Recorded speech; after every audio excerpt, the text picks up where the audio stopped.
Welcome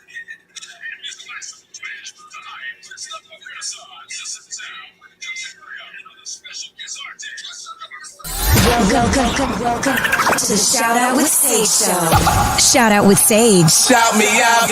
And that's all I gotta say. So shout out and let's go.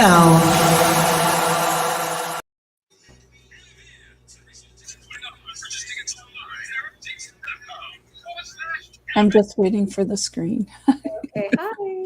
Hi, welcome to Streaminn HUBB Radio. I'm Sage Stevens, the host of Shout Out with Sage. And to give you some background and premise for the show, it is to give gratitude and acknowledgement to those people who have come into our lives and helped us reach the next level of success.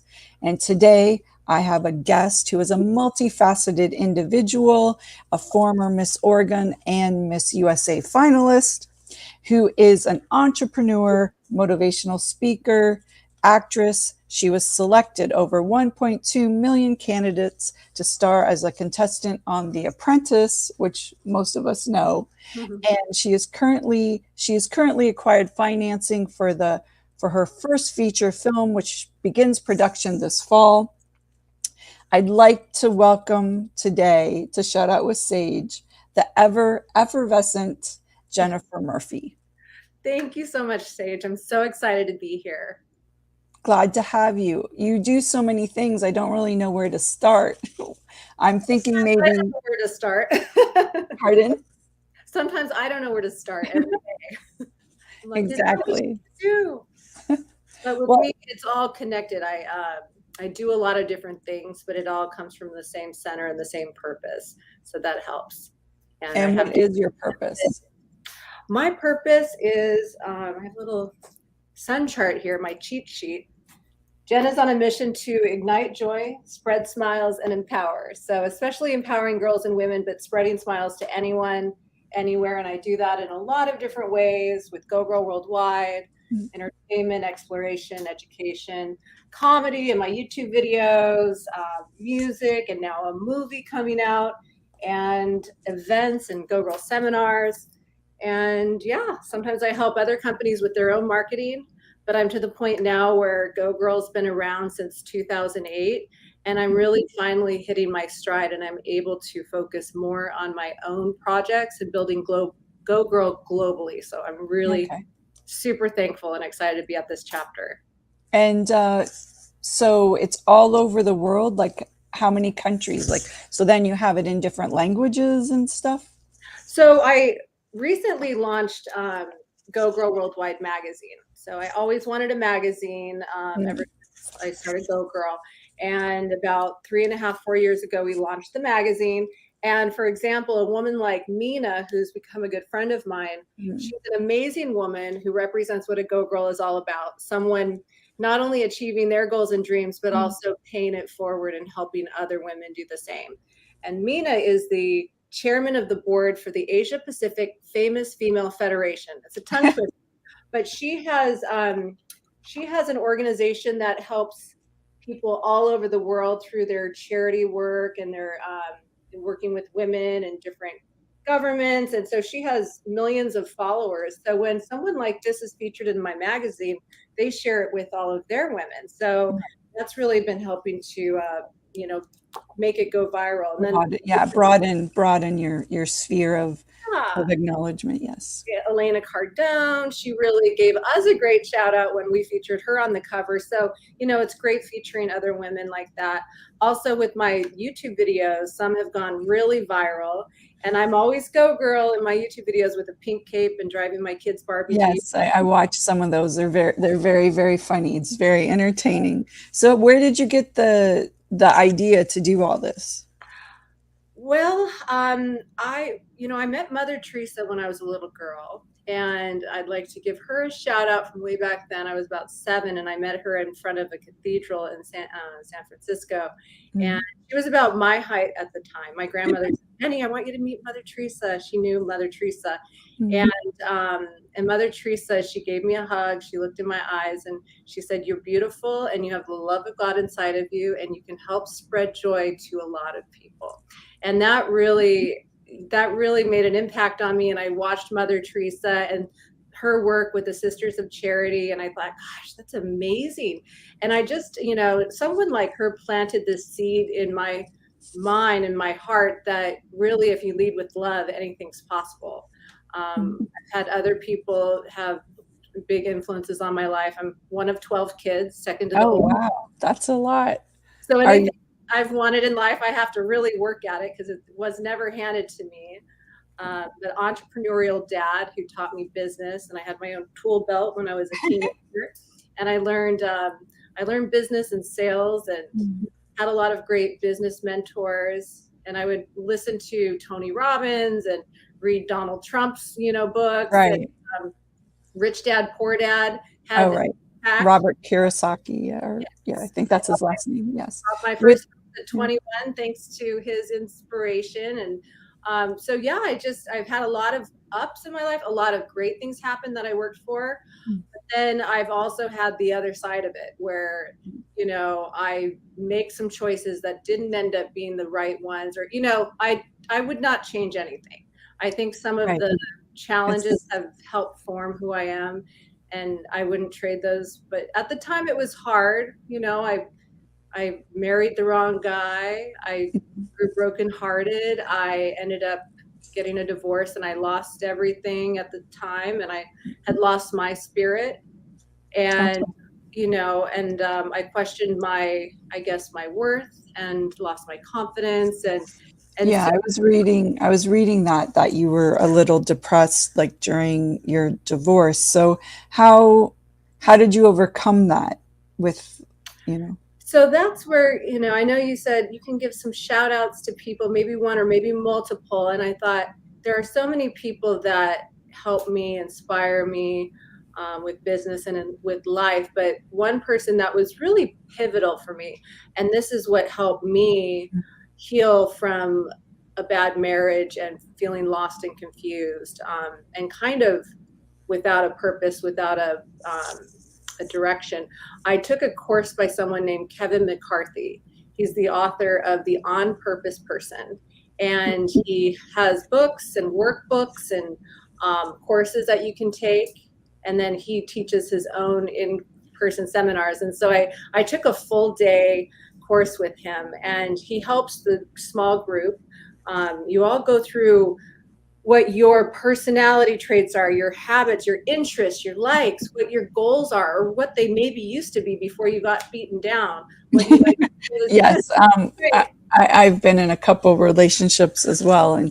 And sometimes when you're in them or when you leave them, it takes a while to find yourself again. Yeah. So. Right. So he really helps you take a look at all of that, and then you do different worksheets, and you start figuring out what the best use of your skills are, if anything was possible, and what you love to do as a kid. And anyway, by the end of the day, he helps you not only maybe discover or rediscover your purpose or kind of realign with it, but he helps you also whittle that purpose down to 2 words.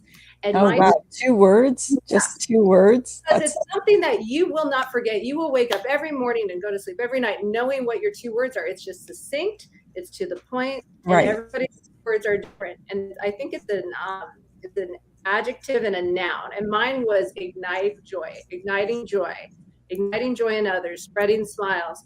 And, I had taken comedy, and after my business career and being on The Apprentice, I dove into entertainment, and I loved comedy. And my teacher said, "Jen, do that. You're really funny." And I grew up making my siblings laugh, and a dad that always told jokes and said, where are you in your family? Are you in the middle, at the end, one of the ends? Or? I'm second to the oldest. So I'm like a second mom, and I always had a baby on my hip, and make food and taking care of them, but having fun with them and build tree forts, and grew up in Southern Oregon, so a great childhood, a lot of laughs. And so when I was looking at, okay, my purpose is to ignite joy, all of a sudden that did ignite something in me, and it reminded me that I do have a purpose. And even though I had maybe made some twists and turns and fell down, but I got back up, and I'm like, okay, now I'm going to lead with this purpose, but what am I going to do with it? And at the time, since I needed to, get an income coming in quick, I got a sales job for a big company and started making really great commission checks. But I thought, okay, this isn't it.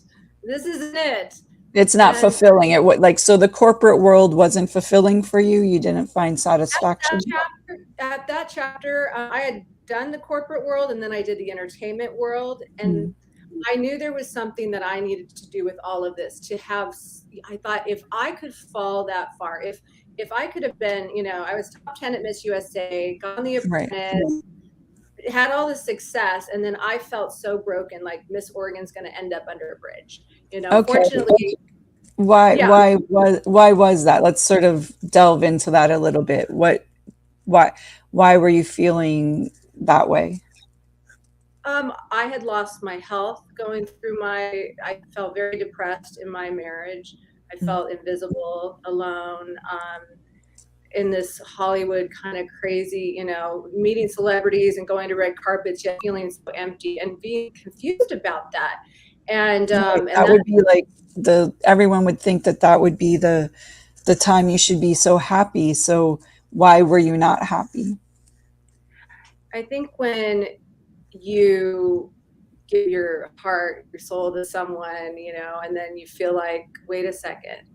And I had a really big wedding, and I'm from a very traditional family, and I went against their wishes and judgment. And so I was feeling a little like, I can't believe this is a big decision. I turned down job offers from Donald Trump.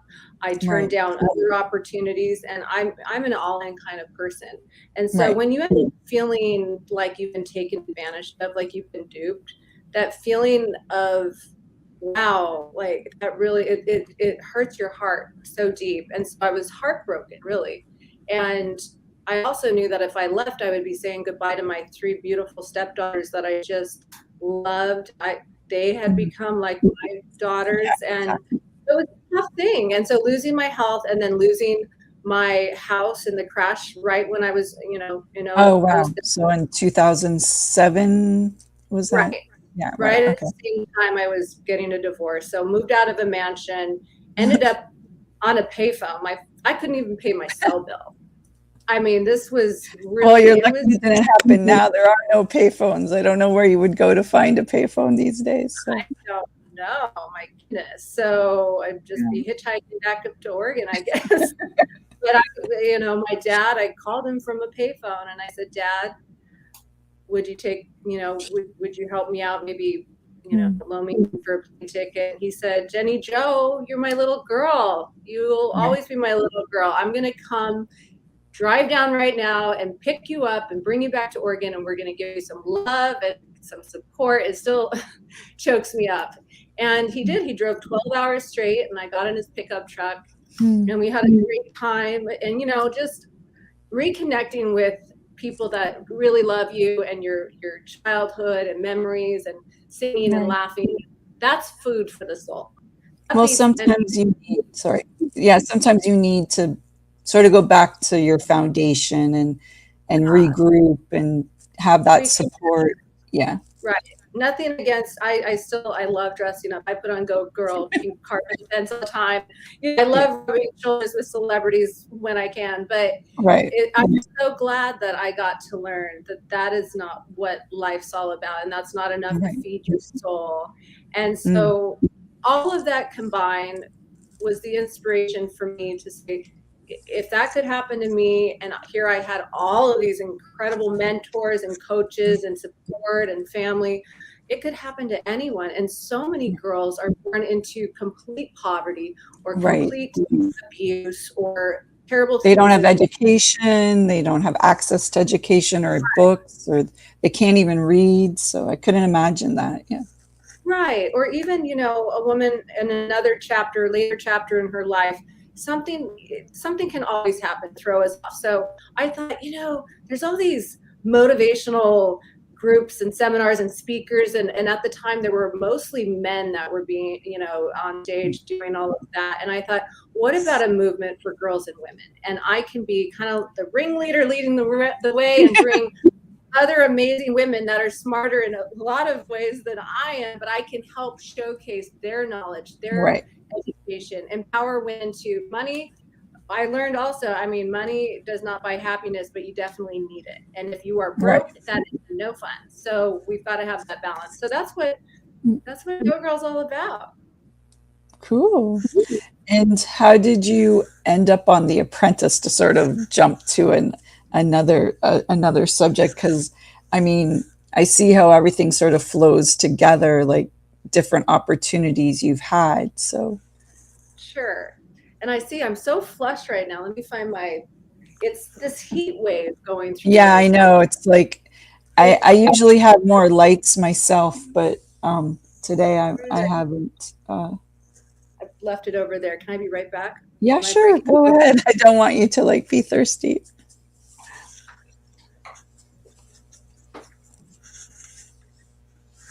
There we go. I just don't want our viewers seeing a sweaty mess here over here. Welcome to the Shout Out with Sage show. Shout Out with Sage. Shout me out. And that's all I gotta say. So shout out and let's go. Okay, and we're back.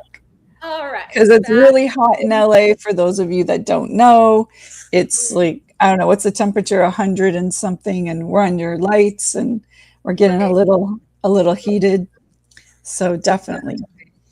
And of course, you know, walking through memory lane, that always brings up some emotions. And right. Yes. Thank you for going there for us. I appreciate that. Yeah.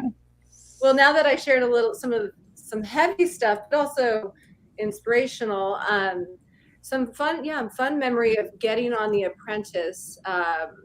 I always dreamt of becoming Miss Oregon ever since I met Miss Oregon, Patricia Linus. She came and she spoke at our church youth group, and she had this little suit on and a little briefcase. She spoke to our group about going for your goals and dreams and making it happen. And I'm like, oh my gosh, I want to be like her. Like, I really want to be like her.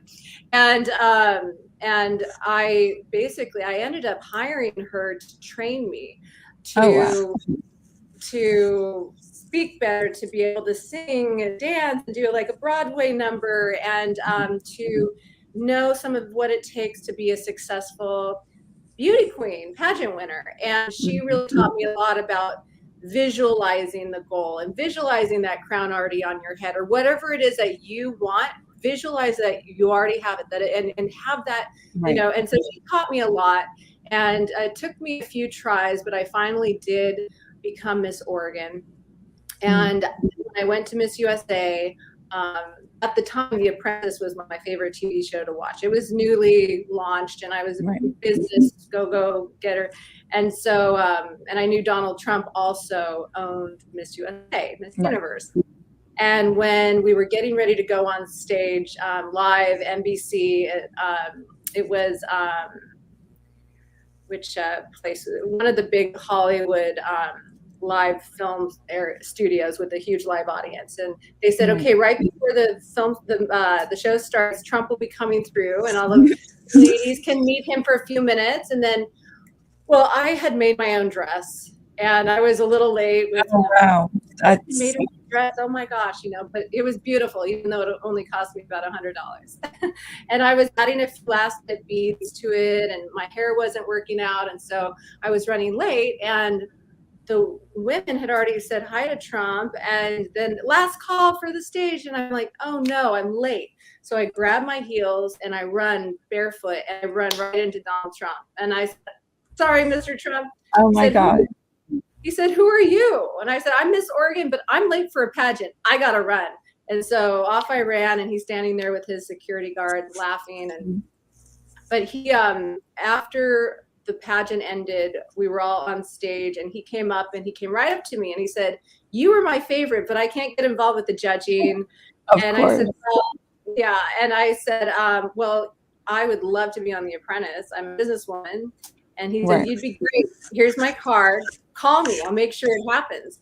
Well, blonde moment, I lost his card at the party that night.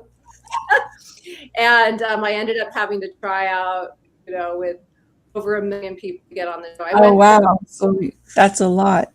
And I went back to Oregon, yeah, and my boyfriend was like, "You're not doing it. You're not trying out." And he was very controlling, and 7-year-long relationship. And I was like, right. "Okay, either That stay happens. with I've been in a few of those where men aren't always supportive, and then some men are. With so you're on The Apprentice, and you have Go Girl, but then recently when we first met, you're mentioning how you have a feature film, and you just recently got funded. Why don't we talk about that a bit? Sure, I'd love to. I should have printed out I already started the marketing, creating some potential movie posters and photo shoots. I love making my funny videos, and I have made many music videos, original songs that also have positive or funny messages in them. And one of them that went the most viral is called I Want to Be Ninja, where it's based on this storyline and based on a realistic story that I have a friend who impersonates Mr. Chow off The Hangover. And he said, "Please bring me into one of your projects." And so I created this song, and I wrote it for a music video, and I published the song, and it went wildly viral over the last 5 years. And it's up to a few 100 million views on TikTok. And the music video is very popular. Podcasting comedians showcase it on their shows. And it's just gotten a lot of traction. And it's a really fun storyline where Go Girl is trying to spread smiles. And Chow, the villain, the ninja, he keeps trying to stop her. He's like the Grinch. Something happened to him when he was a kid, and his heart kind of broke, and he just can't stand seeing anybody else happy. So he's trying to stop Go Girl. And Go Girl is trying to keep him from stopping her. And she decides she needs to become a ninja and take him down. And they become friends in the end, and it's a happy ending, but it's going to be hilarious, kind of campy, kind of like Austin Powers-ish. With Austin Powers is great. It's funny, yes. Super kid friendly. Sort of like a parody of sorts. And what else do you have going on so you have your Go Girl, you have your film. Is there anything else we should be aware of? Well, with Go Girl, there's so many components. For example, the inside front cover, you see just some of the different events and activities, and always pink carpet parties involved. And so I'm always putting on events. I'll be doing a Go Girl Empowerment Experience event at my studio here in Newport Beach in a couple months. What's that like? When you say an empowerment event, what type of activities do you do? Okay, I'm getting all sweaty here again. I turned my fan on, but it's too loud. So with a Go Girl Empowerment Experience, Go Girl seminars, I bring in different speakers and experts, about beauty and health and fitness and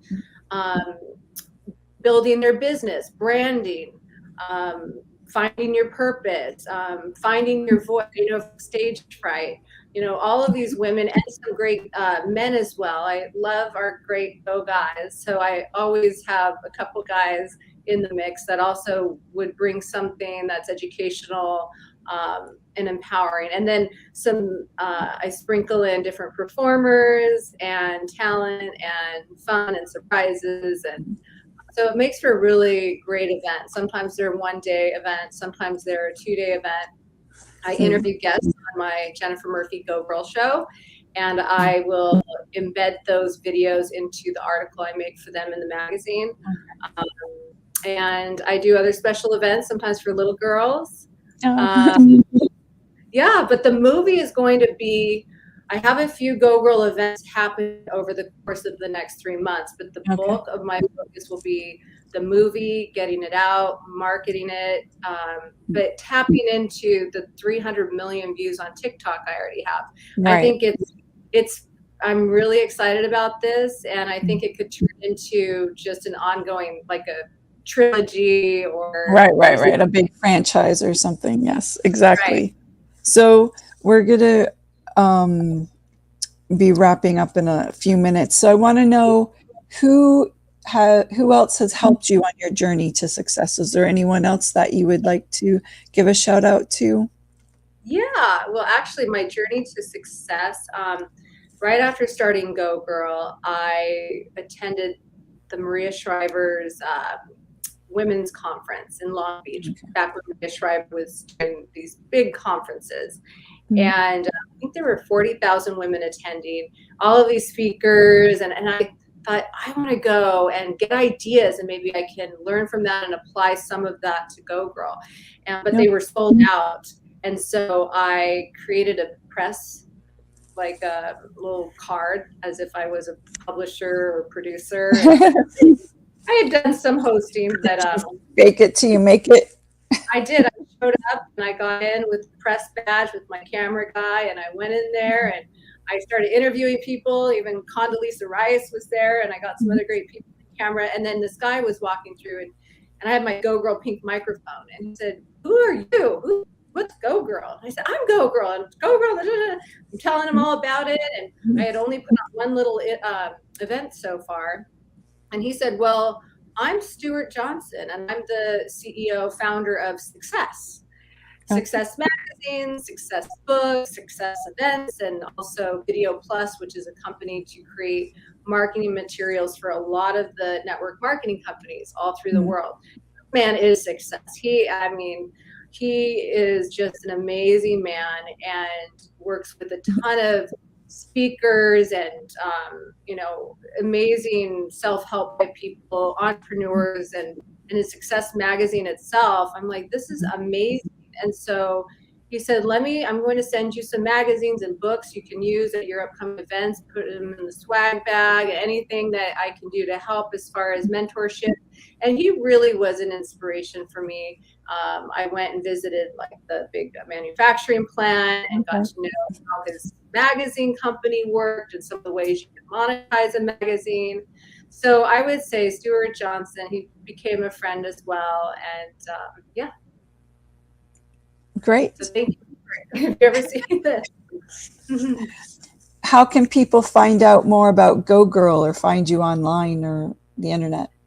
Sure. JenniferMurphy.com has links to all of my websites. I'm also the co-founder of Viral Video Media Group. I forgot to mention that. So you would see that on there.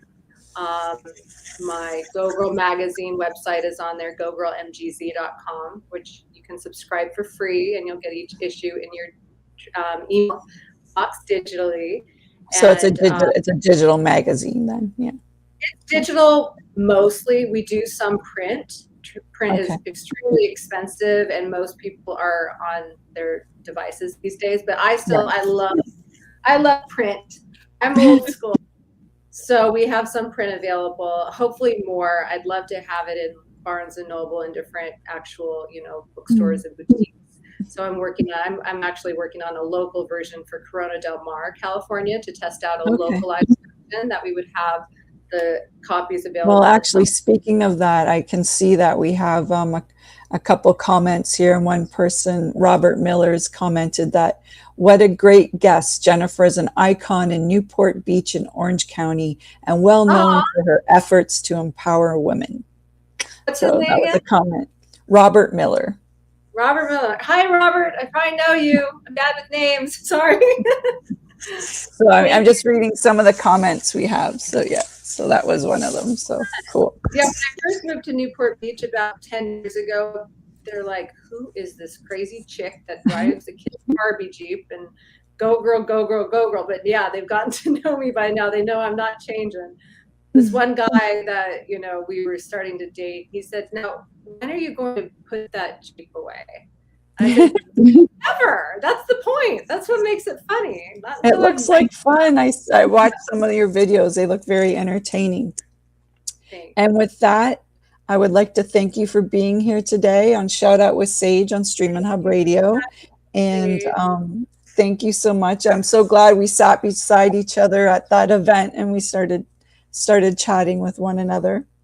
I know, that was meant to be. And a serendipitous moment, right? Absolutely. Thank you for giving a wonderful platform for people to talk about their, their journey, but also to give shout outs to the people that made a difference. I think that's important, and it's a wonderful thing that you do. So you go, girl. Thank you. Yes, gratitude is an attitude. That's sort of I guess I have to get it down to 2 words, but gratitude is an attitude. So I have 4. So. Oh, I mean, that's close enough. Yeah. Cool. Okay. Well, thanks so much. Have a great day. Try to stay cool. I will. You too. Okay. Welcome to the Shout Out with Sage show. Shout out with Sage. Shout me out. And that's all I gotta say. So shout out and let's go. Hi, everyone. Welcome to Shout Out with Sage. I'm your host, Sage Stevens, and we are on Streaminn HUBB Radio. I just finished my last interview, so please just let me get organized here for my second interview here with Nikki. And okay, here we go. So today I am delighted to have a comedian, a 2-time Emmy-nominated producer, published author, actor, and director. She has produced and written Labor and Delivery on TLC, Women Docs for Lifetime, This Far by Faith, and African American Spiritual Journeys on PBS. And she is author of Soul Smarts for Day Starts, 31 Days of Creative Inspiration and Activities.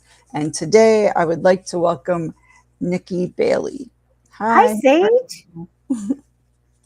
Thanks for having me. I'm happy to be here. Thank you. Thank you.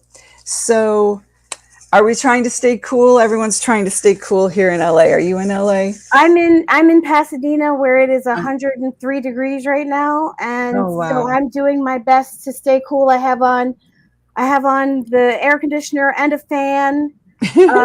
So it's a struggle, but we're doing it. And you're a comedian presently, is that correct? I am a comedian, among other things, but I love doing comedy. And how did you get into comedy? What made you decide to do that? I moved to LA and I was working on my acting career, and I was kind of disillusioned with the options that were available for a fat Black chick. There just weren't a lot of options available for acting roles. And I was like, how can I perform material that I love, that I care about, and get to have some control over what I'm saying and what I'm performing. Yeah, like the message you're doing. Exactly, yeah. And people have always told me that I was funny, and I'm like, well, let me try the stand-up comedy thing. So I took a class on stand-up comedy. Oh, where did you go? Where did you go? I took a class with a man named Jerry Katzman here in LA. He teaches these really great 12-week courses on how to do stand-up comedy.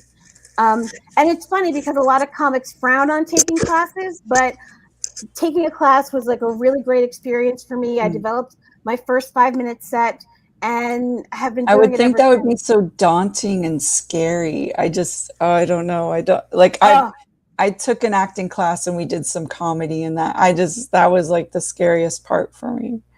So I have to tell you, Sage, stand-up can be terrifying. The first time that I ever did it, I threw up right before.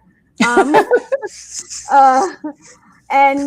one of the things I will say, Steve Martin said that he would get nervous every single time he needed to perform. And I'm the same way. I still get nervous. I still get, butterflies and like that anxiety. Exactly. Yeah, I still get that every single time. But I still love it. And you are a 2-time Emmy-nominated producer, correct? I am. And go with that. I was nominated for 2 Mid-Atlantic Emmy Awards for my work on some PBS specials about the Philadelphia mayoral election of 1999. That's how old I am. But in LA, we won't tell anyone that is not beneficial here at all. So I was nominated for 2 Emmy Awards for that work, and that was really exciting. Yeah. And how did so you had to do research and you wrote for that, and actually, was it a series or just a film or? research was actually my primary job in that production. We were the race was between a man named Katz. I can't remember his first name. And you know what? I'm not going to even try to remember the name of the mayoral candidates. It's been so long. It's been a while, right? Yeah, but a lot of what I was doing was research about these candidates. A lot of sort of following the candidates around and sort of learning about their lives, learning about their platforms, and I provided a lot of the research and background information for the production so that the producers and the other writers and the hosts would know what questions to ask in interviews. Right. Okay. That's always important. Maybe I need some help myself. And how did that opportunity come about for you, like to be a producer on that show? I actually started there as an intern working for the PBS station in Philadelphia. I started as an intern, got promoted to a production assistant, and then got promoted to an associate producer. And how did you get the intern job? I just applied. You were just applying. They were looking for interns. I was finishing my last year of film and TV school, and I applied, and voila, they chose me. And I ended up staying there for a few years and getting to work in television and work on some really great productions. What was your favorite part about that job? You know, it was really exciting to get to be a part of Philadelphia history as it was happening. We were really a part of sort of telling the story of these candidates and learning about why their candidacies were so important for Philadelphia at the time.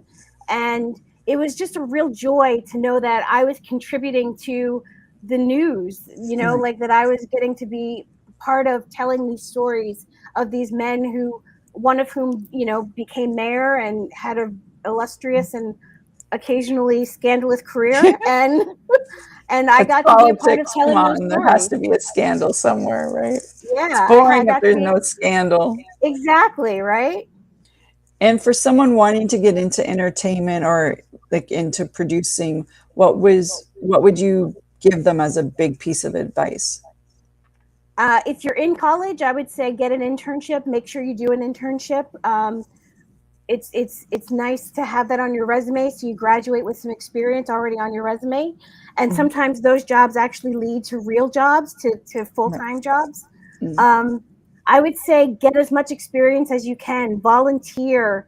Create your own media productions. You know, anybody with an iPhone or a decent phone nowadays can create a short film. There's no reason for you to wait for someone to hire you. Go ahead and make your own projects.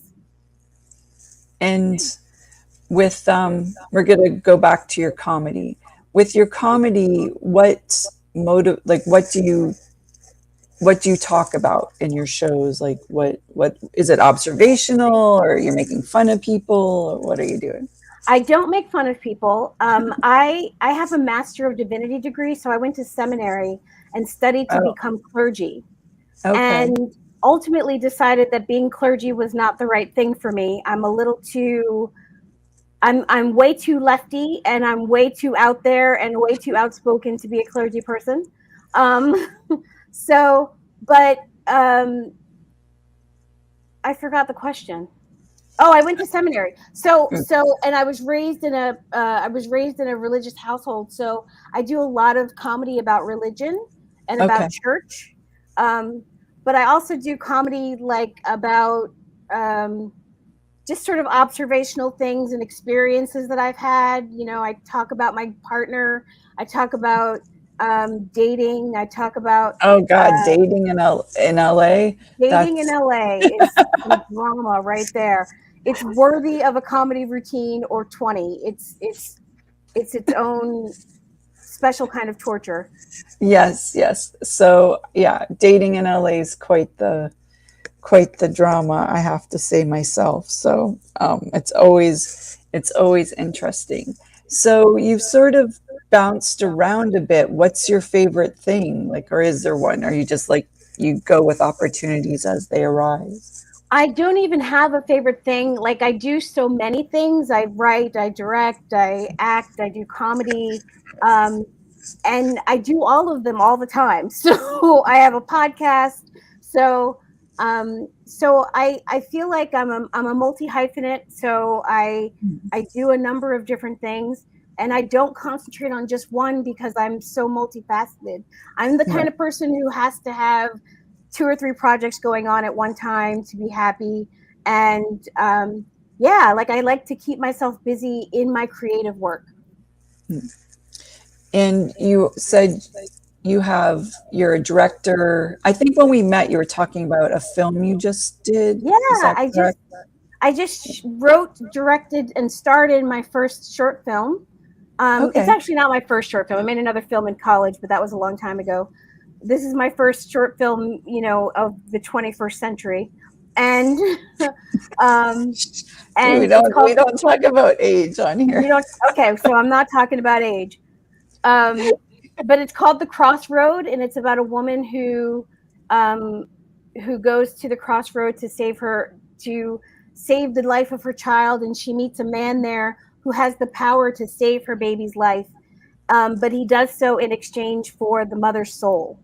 Okay. And so it's about making these really difficult decisions about what to do with your life when you're faced with trauma, when you're faced with difficulty.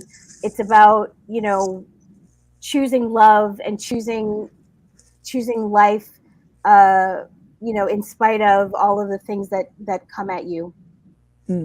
And what was your motivation for creating that? Like, where did that story come from? Or the story came from my mom died 17 years ago, and I always wondered to myself if there was something I could do to save her life, right? Like, is there something I could have done?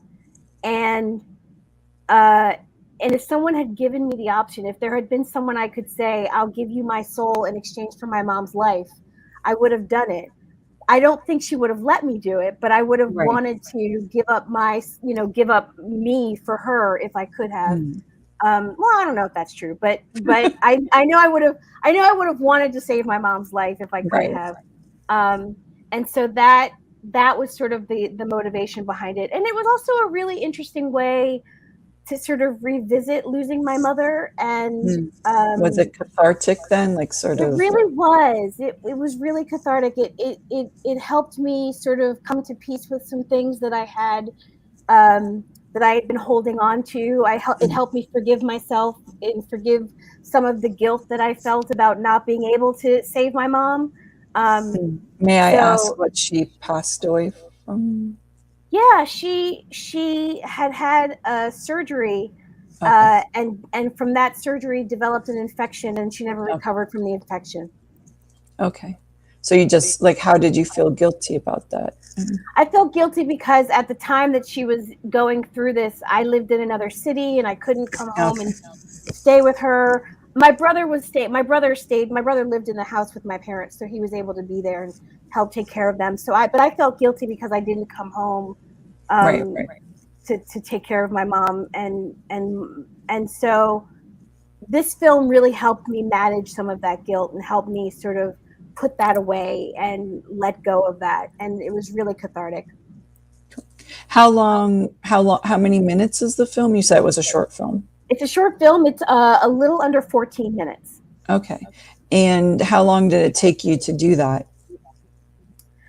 We shot it over a weekend, but the pre-production process was 3 or 4 months.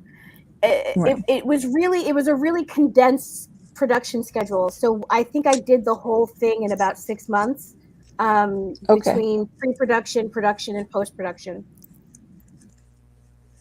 And what do you hope to do with it? Like, are you going to do the film festival circuit, or what are you? That's what I'm working on now. It's currently being color corrected, and then as soon as it's done with that, I'm going to be submitting it to some festivals. So hopefully we'll be seeing my film in some festival laurel in the poster sometime soon. Cool. Yes, that's a whole.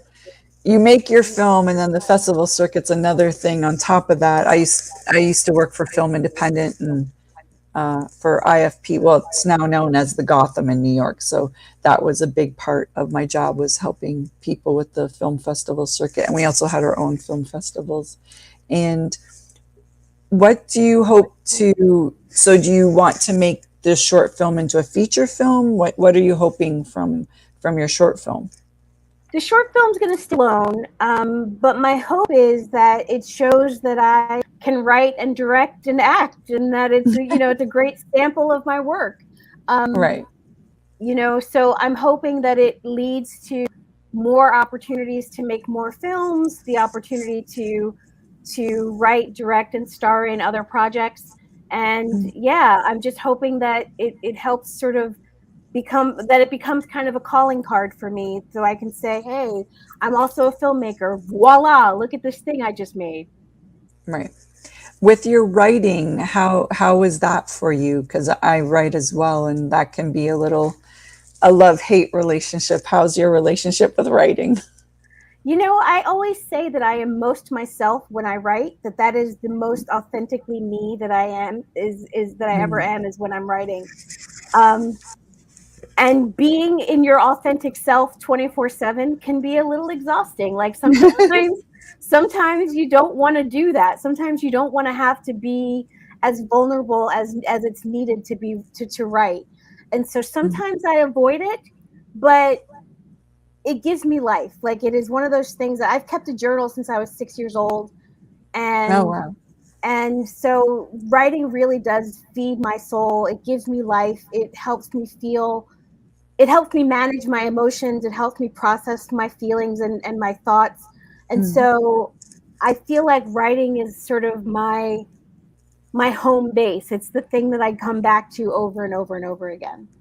Well, yes, because you've written the screenplay, you have your books. And actually, let's talk about your books. What's your book about? My book is called Soul Smarts for Day Starts, and it's 31 creative activities that sort of help spark more play, pray, and slay in your everyday, is what I say. Wait, say that again. It helps spark more pray, play, and slay in your everyday. Okay. And so the book is a series of exercises that help people look at themselves to look at their spirituality, look at their creativity. They give you a little moment each day where you can take a look at your life and yourself and say, what can I do today to sort of bring a little more joy into my life? What can I do today to bring a little bit more spiritual centeredness into my life? What can I do today to make me feel more creative and to spark joy? And so each exercise is designed to help you do that. And it's been great. I made a whole video series that goes with it, so that if you're not the kind of person who likes to read books, you can watch the video series. So it's sort of like being like the mindfulness, like being mindful of being mindful and being centered and grounded and sort of remembering that we're all intrinsically, spiritual and creative people, whether we know it or not, whether we talk about it or not. Spirituality and the spirit of just the spirit of the universe is within all of us. And also within all of us is the ability to create and innovate and to decide what beauty is. And so this book is an opportunity to sort of explore those ideas, to explore your prayer life, to explore your creative life, to explore your art, and see what comes out of it for you. Yeah, everyone's creative in a different way. Like, some people write, some people sing, but I even think maybe building houses is creative, because absolutely playing sports, right? any of those things is still a creative outlet. Right. And was there anyone that helped you reach any of these moments in your life that you would like to acknowledge? So many people. I have, I knew that you were going to ask that question, and I was trying to think, how could I narrow it down to like one person, and I can't. I have such a huge community of people who have supported me and who love me, who see my sparkle and my and co-sign on the glitter. And so Co-sign on the glitter. yeah, so I have a lot of really great people in my life. I will shout out my partner Kim, who is a really great support system for me, who always has my back and is always ready to sort of cheer me on in whatever my next project is. Right. You were mentioning earlier that, so how long have you been in LA? When did you come to LA? But you're saying it was hard for you to find roles. So yeah. What was that journey like when you first got, like, when did you first get here? And then how long was it until you sort of felt like you had to be creating your own stuff? I moved here January 1st, 2015. I got off an airplane with everything I owned. I sold everything I'd ever owned, and I all I had left were my clothes, basically. Okay. And moved here with 2 big bags and some dreams, basically. I had been laid off from a job that I really liked, but I got laid off, and I had a small severance package. And I was like, I'm going to take my little severance money and move to where it's sunny. And I told everybody that I was only moving for the weather. Like, I didn't tell them that I was coming out here to pursue my creative dreams. I didn't say that. Okay. I just said I was moving for the sun. You just didn't want that stress. Yeah, and I didn't want the pressure. I didn't want to feel like, if I came out here and didn't do anything, I didn't want to feel like I was, letting people down. But I got it here January 1st, and I would say within the first 3 months of looking at casting breakdowns and notices and thinking to myself, these are terrible. Like, like casting notices that are full of stereotypes about people of color, or full of stereotypes about women, and I was just like, I don't want to be a part of this. How can I perform anyway? How can I find a way to still get out there and tell my story? And so I moved here in January. I started taking a stand-up comedy class in March, and the rest is history. The rest is, it's been the last 7 years of doing stand-up, and I loved it. I didn't get to do as much during the pandemic, so I feel like I'm just sort of getting back out there and just reestablishing myself to the level that I was at before the pandemic. But I'm still going strong with the stand-up, still loving it. And where can we watch you perform? Do you have any shows coming up? I just had a show at Flappers Comedy Club here in LA. I'm at Flappers a lot. Coming up in the next month is the Black Women in Comedy Festival. Okay. And so there's always... Where's that? Do you know offhand? I don't have an exact location, but I know it's in LA. It's Black Women in Comedy. Black Women in Comedy Festival. And I do shows, I do open mics, I do shows all the time. But I'm really looking forward to that festival. I'm looking forward to releasing the 2nd season of my podcast this fall. So there's opportunities to check me out if you want to find them. Right. What would be your biggest tip to someone wanting to move to LA? You need way more money than you think you do. That is my number one. Whenever people ask me about moving here and what they need to do, I'm like, I would say a couple things. One is if you are a performer, a writer, a whatever, wherever you are, wherever you live in the country, establish yourself there first. Like, stay there long enough to become the best comic in your small town, become the best comic in your region of the country, become the best singer in your area, so that when you move here, because LA is so saturated with talent, there's so many people here with so much talent that it's really hard to stand out. But if you come here and you've already made a name for yourself someplace else, it gives you a little one up in terms of confidence. It gives you a one up in terms of name recognition. You know, if you're out on the road doing comedy, you know, in other parts of the country, and then you come to LA, people think, you know, like people in LA think, oh wow, you've done the country, you've been all around the country, that looks great. And people outside of LA think, if you come from LA, oh, you're a big LA comedian, you must be grand. But I would say save a lot of money. Come here with some credits already, like stay where you are, build up your credit, build up your resume. Have a demo reel, possibly, hopefully. Exactly. Right. Have all that stuff set up before you come here.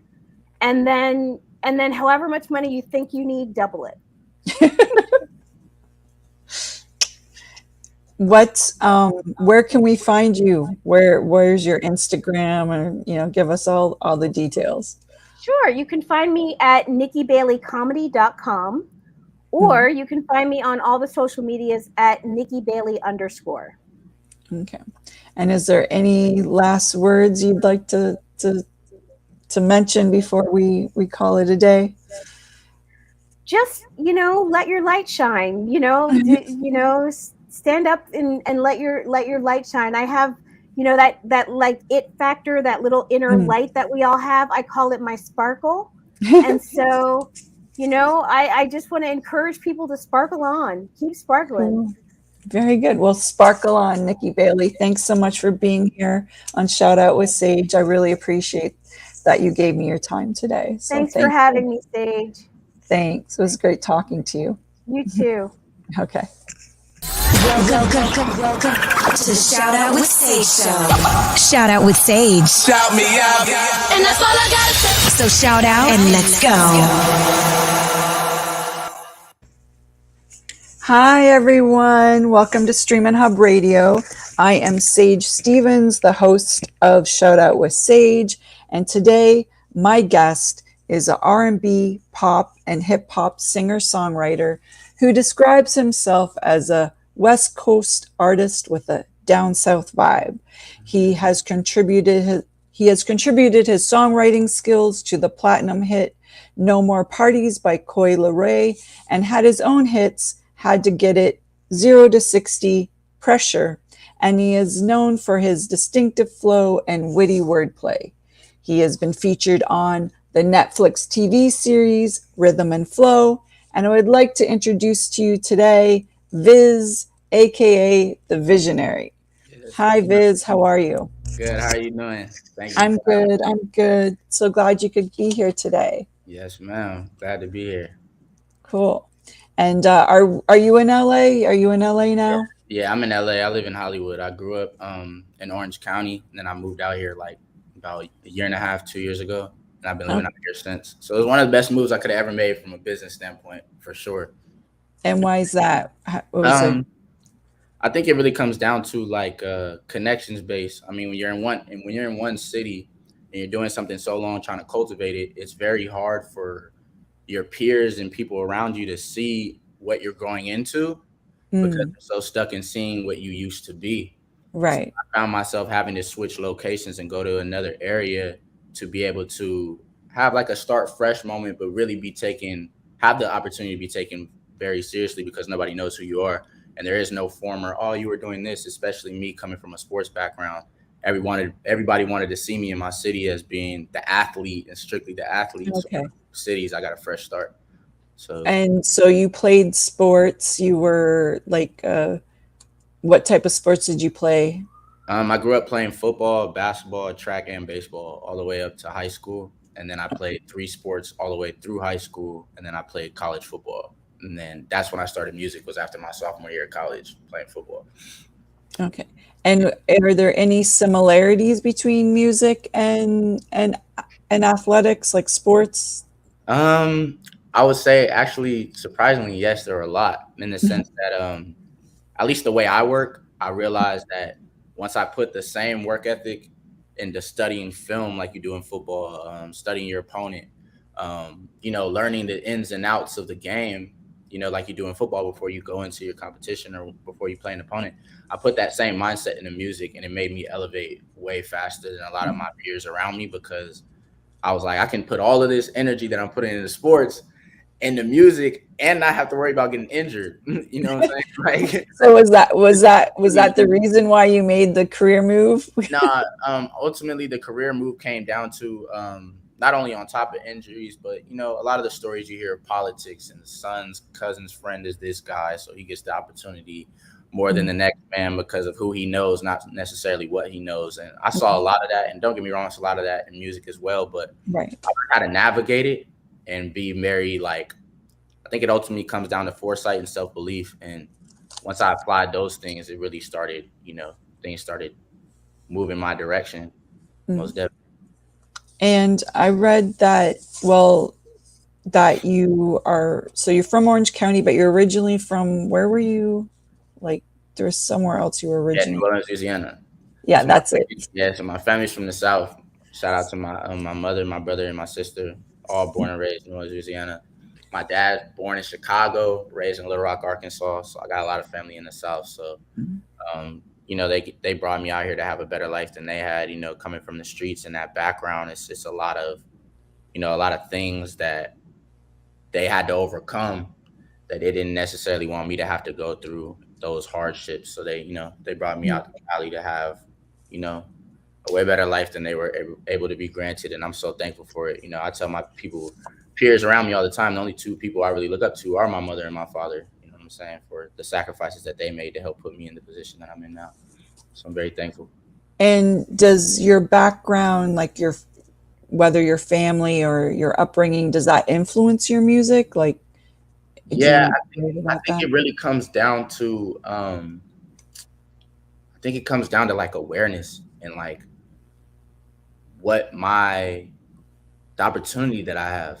Like, I went to college, graduated college, one of the first black male in my family to graduate with a college degree.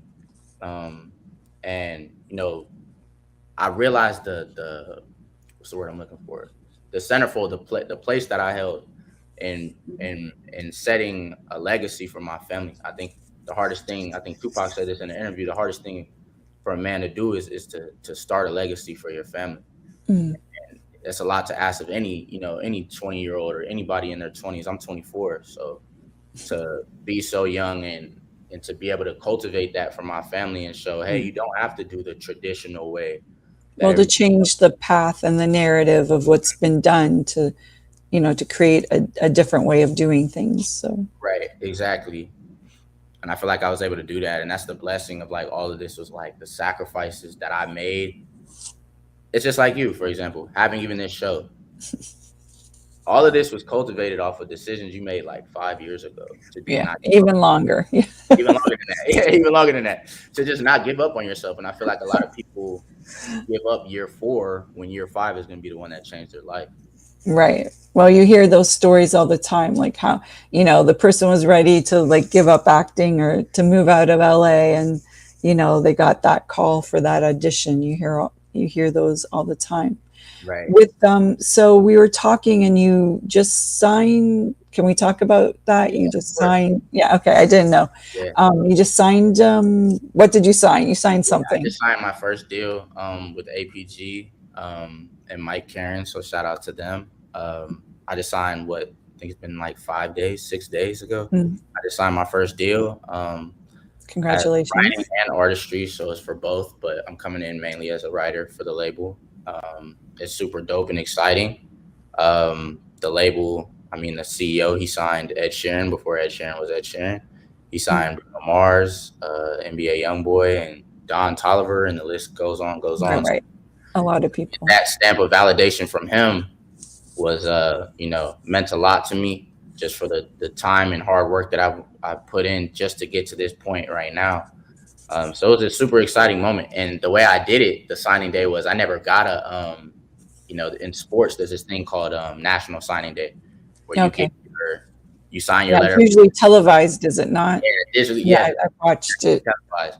I never got that because I graduated high school with no scholarship offers. I had to go to a junior college and played 2 years there, but never got a D1 offer. And because I didn't get that opportunity, and my first dream was to play in the NFL. I did my signing day just like a national college football signing day. So that was really exciting for me. Congratulations. Well, I grew up primarily in Canada, and actually in Canada, I don't know if it's still so, but I'm pretty sure it's illegal to actually get an athletic scholarship. You can only get an academic scholarship. Yeah. What? Yeah. I didn't even know that. You learn something new every day. Yep. Yeah, because a lot of top Canadian athletes end up going to American schools because in Canada they can't do that. So I always found that interesting. Yes. It's a land of opportunity if you take advantage of it. So with your music, I was listening to some of like your single Better Off as Friends and Confessions and Shallow. They seem very autobiographical. Like, I mean, obviously, have you been dumped by a girl? I mean, it's like love stories. Like it's pretty like I make a lot of music in the moment. Like I never like going to the studio and being like, I gotta make a hit today. I've always been very like, whatever I'm feeling in that current moment is what I'm gonna get off. So I really take time to like really sit there and pen. And then my process started changing. I mean, I can go all the way deep into it, but just give a rough overview. Like I used to sit and really write whole records out front to back. I really stopped doing that because I started realizing, I do both, but I really started freestyling a lot of ideas and just getting them off and then going back and kind of changing lines where I wanted to change them, because I realized anytime I wrote the whole song out, by the time I rehearsed it over and over and over again in my head and then started coming out with the record to record it, it was like it never translated because the energy that I was feeling when I first heard the beat and was excited, now I've rehearsed you worked it too much. Like you just worked it too many times where by the time you hear the beat and you start recording it, it's like it doesn't translate the same way. So I started really going listening to beats. I do that. I don't like rehearse when I act. When I acted, I didn't like rehearsing too much, especially if it was something really emotional, just sort of like walk through it, but not like putting all that emotion out. You only have so much energy to do that. Right, exactly. So once I started doing it that way, I saw the benefits of it, and it started making more organic, sounds, and me being like, oh, once you're so tied to the first thing you write, if you're freestyling it, you're not so tied to the whatever line you say, you'll be willing to adjust it. But by the time you're a bit more improvisational. Yeah, improv, exactly. Improv. Not that I can pronounce that word today. So in another one of your songs, you're talking about trauma.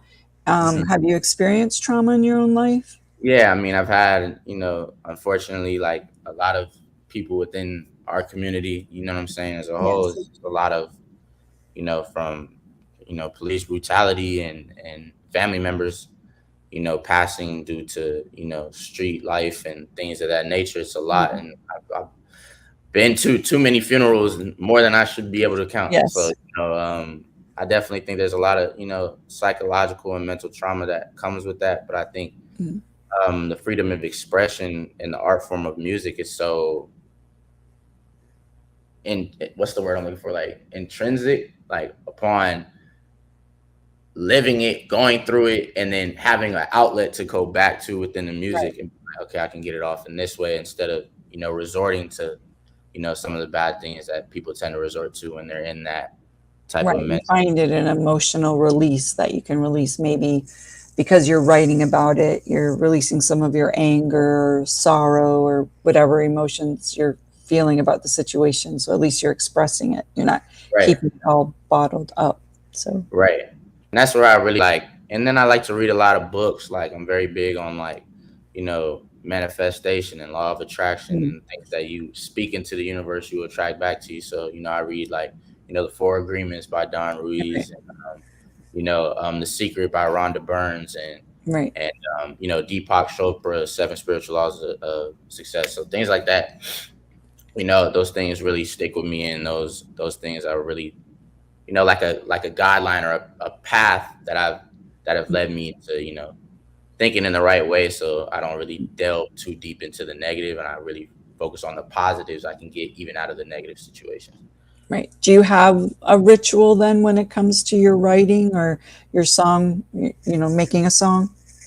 I don't try to spend too much time on a beat. So if I feel like the words are not instantly coming to me, making a song is the best feeling you can ever feel in life. You can assume what I'm getting at, but like it's a better feeling. Yeah, it's a better feeling than anything. It's like it's euphoric, and sometimes when you hear a beat, if the words don't come to you instantly, I feel like most of the time it's not really the one. It should be it should feel natural. It should feel like you're not even trying to search for words. It should feel like the words are coming from somewhere else, and that's where I realize my best songs come from, or songs that I'm not trying to make the song.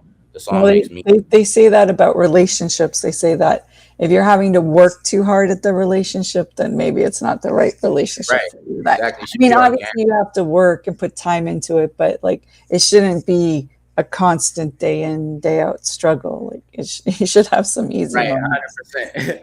100%.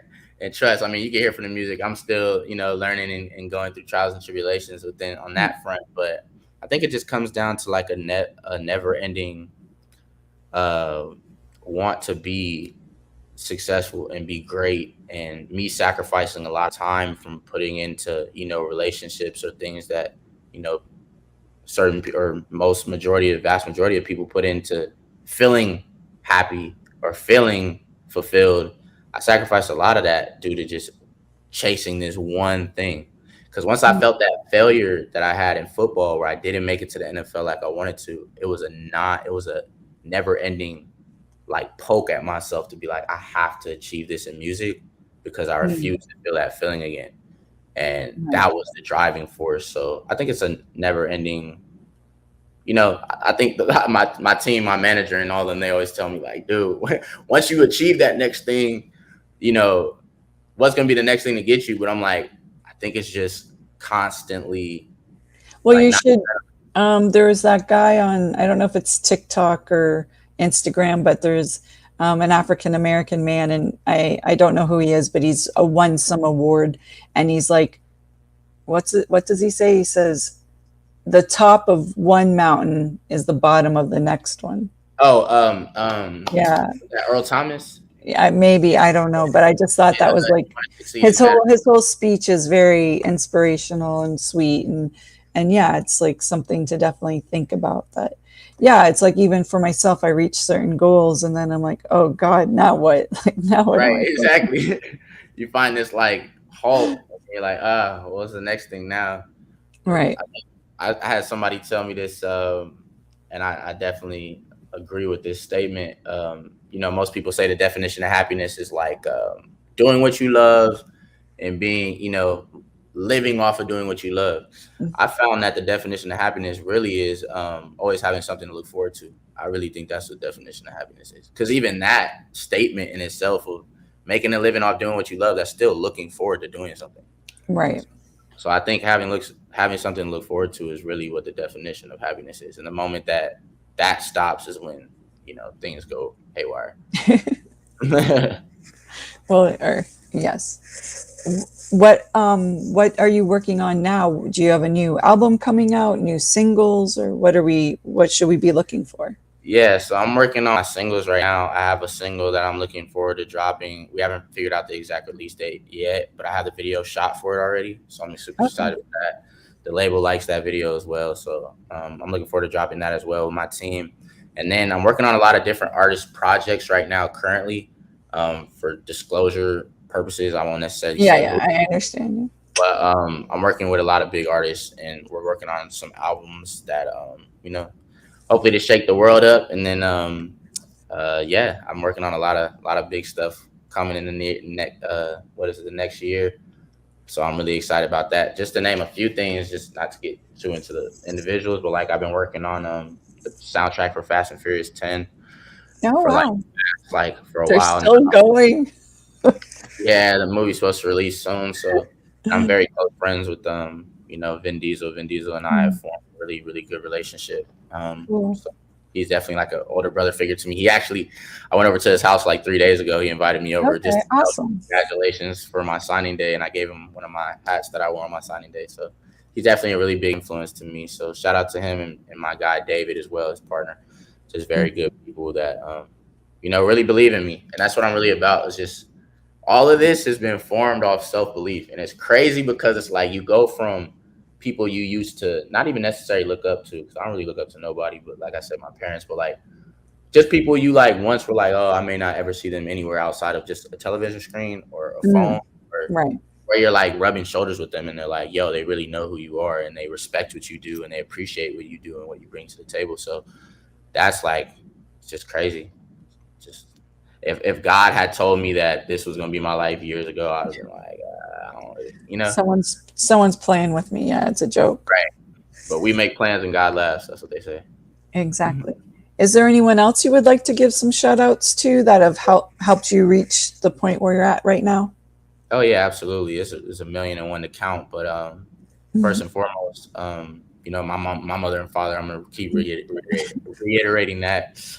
The long nights and talks we used to have about achieving these things that seemed so far away at the time period, but them putting a battery in my back to continue to push forward. My manager was an amazing guy. He's connected me with a lot of people. He's actually the one that connected me with Vin and his team. So shout out to him. Such a great dude. He's going to be with me the duration of my career. So you're going to be hearing Alfredo. Yes. Yeah. A lot.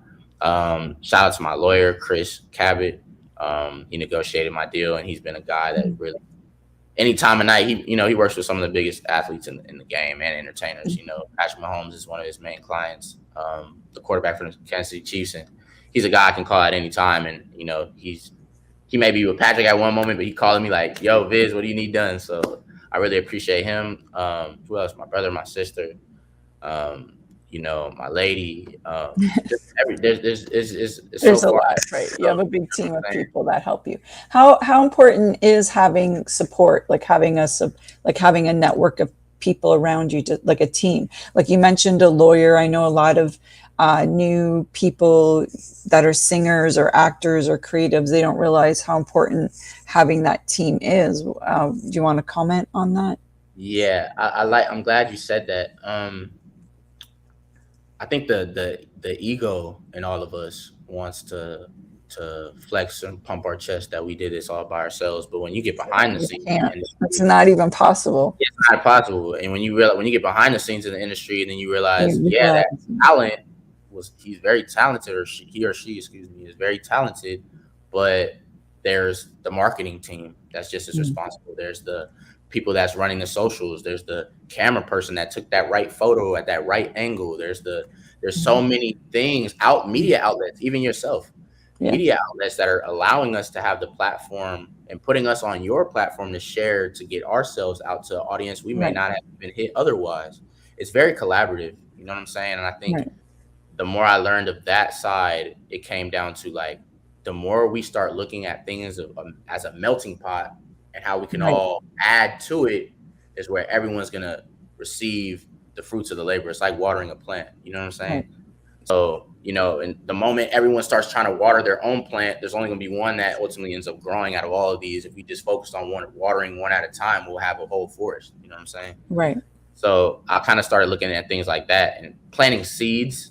And the team is so vital. Like, I can't express that enough. So I'm really glad you said it, a team, and putting people in position, because you can have a team, but not everyone may know their role. So it's just as important as being the leader in my position, to put the people around me in position and let them know what their role is and tell them what I need them to get done, and holding each other accountable. I should be held accountable just as much as the next man. Right. So it's really about holding each other accountable and formulating, just making sure everybody around you has the same belief that you have and where you're trying to take it. Because if you don't express to them where you're trying to take something, or your vision, then there's nowhere for them to follow. It's going to be kind of like running in circles. No, that's really good. Thanks for mentioning that, because I just find like a lot of people, especially when they're starting out, they think they can do it all by themselves, or they don't need other people to help them. And there's no way. It doesn't matter what industry you're in, you can't do it by yourself. So I also want to shout out my guys, Troy Beatles and Nate Michelle, goes by Kid Crazy, and those two guys, they really believed in me when I was first coming in. And you know, I had gone through a period of time where I was transitioning, where the people I was working with, you know, were moving really funny, and I had just moved to LA, so at that time I had to figure out a whole start from Can you scratch. elaborate on working funny just a little bit? You don't have to get into like real. Yeah, I had put, you know, guys that at one point, you know, I would have went all the way for it. You know what I'm saying? Took a bullet for it, and they, you know, did some very foul behind the back, foul business practices, and took it the mile. And you know, I really put those guys in position to be very successful, and they took the 5 minutes of success instead of the 15 minutes. And they ran with the 5 minutes, and now they're regretting that because they didn't get the 15. Right. So at the end of the day, yeah, those guys, you know, they know who they are. Maybe they Yeah, will. we don't have to get into all that. I just sort of like to talk about the good points and the bad points of things, and you know, just learning lessons. Yeah, learning lessons, right? And what other lessons have you learned? What would be your biggest tip to someone that was wanting to be a musician? I reiterate this point a lot. I say self-belief. I'm not just talking about like, oh, like I believe in myself. Like I'm even having that's why I'm looking to the side. I'm having flashbacks in my head. Like, right. Well, you're visually remembering things. Yes. It's a lot of nights where you're gonna be your only fan. You're gonna be your biggest fan for a long time, and no one's gonna get it. No one's gonna understand. You're gonna show people things, and you know, I got like, what's this? I don't understand. Yeah, they're not gonna get it. And in that, there's gonna come a crossroads, even with yourself, where that level of success that you feel like you're able to obtain is about to be like this close, and everything you ever wanted is like right behind this wall. And you've been chipping at that block. You've been chipping at those roadblocks for so long. You're going to finally hit that last one. And you don't even realize everything you want is right behind that last brick. But you turn back. It's just like that 4 years to 5 years. You know, I look back. When I first came out to LA, I was homeless for 6 months. Oh, wow. I was homeless for 6 months. I slept couch to couch. Luckily, a close friend of mine, and shout out to him as well, my guy TH, his name's Tanner. He was staying in a crib. He had just moved out here to LA from Riverside. He was staying in a crib with 10 people in it. And we used to sleep on the kitchen floor with a washcloth as a pillow. And if we were lucky, we would get a sleeping bag that was laying around here or there, or, you know, roaches, ants crawling all over us, all over the place. But we knew that it was a temporary sacrifice for the long term that we were going towards. Right. It's crazy. He had a recording set up in his, you know, little mic and just something we could record in his, you know, in the living room set up. And I remember the first song we ever created together was called Dreams to Fruition. So it's very ironic that X amount of time later, he signed now as a producer with Universal, and I have just signed my first deal. And it all, we think back of that like, wow. Yes. When you think back on the rough times, it's always wow. So it's always like to see how far you've come, even when you think you're not there yet, but you need to also recognize how far you've already come forth in the journey. So right. It's like being appreciative. And it's not just slowing down sometimes. Like I find myself like trying to find that balance. I tell my guys all the time, I'm very, you know, always want to get the next thing, but really being appreciative. Like, wow, the fact that I've achieved with what, shoot, you know, LA is. Yeah, LA is no joke. Live or die. Like, you know what I'm saying? And I've been out here I came out here early 2021, late 2020, very early 2021. It was like the border, like January. Okay. And within a year and a half now, I signed my first deal. So it's just like, that's amazing. That's not really, but you've been doing it a while, so it wasn't like you haven't been, you know, it wasn't like you just started. Right. But, and where can we find you on the internet? Give us your handles on Instagram and all that. Social media, on Instagram, it's gonna be kind of long, but My Instagram is Young Visionary, YXNGVIZIONARY. So Young Visionary, Visionary spelled with a Z, and then Young with an X instead of an OU. So yeah, that's my Instagram as well. My TikTok, I do a lot of advice forums on TikTok. I do freestyle videos I post as well. And I give back to the community, you know what I'm saying? I give a lot of advice to artists of things I've learned in this process as I've gone through it to, you know, help people sift through all the, you know, the weird stuff that goes on in the industry and be able to get to this place even faster and skip, you know, things that I had to necessarily go through that I wouldn't wish upon anybody, you know what I'm saying? Get to where, you know, where they want to go faster. So Exactly. and Okay. I'm very appreciative of you having me as well. So thank you very much. Thank you. Yes. Okay. It was so great to have you as well. And thanks for your patience with a few of the issues that we had. Nah, no worries.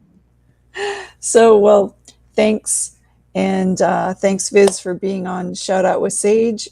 And we will see you or listen to you soon. So, yes, ma'am. Also, praise to the Most High, God. Thank you. Have a great day. Stay cool. It's hot out there. God bless. Okay. Same to you. Bye. Thanks, everyone, for joining us today on Shout Out with Sage. Welcome to the Shout Out with Sage show. Shout Out with Sage. Shout me out. And that's all I gotta say. So shout out and let's go.